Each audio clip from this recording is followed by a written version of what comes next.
While Red Bull's Max Verstappen and Mercedes driver Lewis Hamilton engaged in a fierce on-track rivalry last season, most of their off-track drama was provided by the respective team principals Christian Horner and Toto Wolff, which included quite a few verbal jibes. Wolff has now looked back at this rivalry while speaking to Formula One magazine. I'm your host Dillon Shelley, and first up on Formula World, why Toto Wolff really regrets verbal spats with Christian Horner. Wolff began by pointing out how things got really personal between the two. I really regret it. I always try to stay professional, approach things professionally. However, at some point it became very personal between the two of us. He then looked at what he felt was the peak of this rivalry. At one point, following the Flexi Wings controversy, he said that I should keep my mouth shut.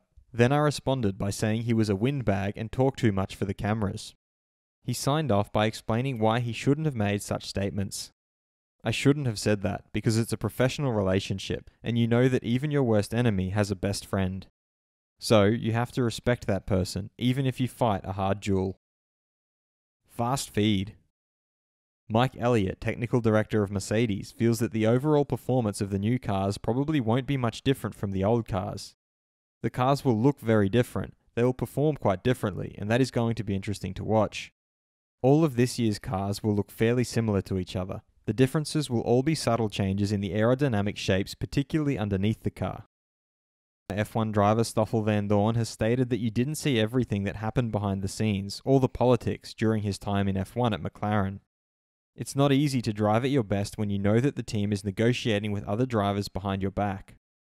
Red Bull advisor Helmut Marko feels that Carlos Sainz was unlucky to debut at the same time as Max Verstappen. He was immediately fast and good. We already saw in the first test at Silverstone, he was as fast as Verstappen.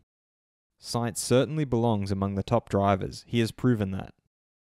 Alpine's Fernando Alonso has divulged that last year when he was testing the old Renault on his comeback to the sport, he shared a couple of days with Zhou in Bahrain and Abu Dhabi. It's good for Formula One in general, I think, and for China, for Zhou. We are all looking forward to race with him and to welcome him in the best way possible. In a note sent to the media on Monday, Mercedes moved to rubbish the report published over the weekend that stated that the Brackley squad chassis failed a side impact test. Red Bull team principal Christian Horner feels that sprint qualifying wasn't perfect, but if you don't try something then you don't know. I think there are things that could be done to make it more exciting, to make it more interesting. But it's getting quite late now, and we're going to need to have a decision pretty shortly. Did you enjoy the bickering between Toto Wolff and Christian Horner last year? Head over to my community page to vote in the poll and let me know what you think in the comments. And if you like this video, feel free to subscribe and check out my others for all the latest in the world of Formula One.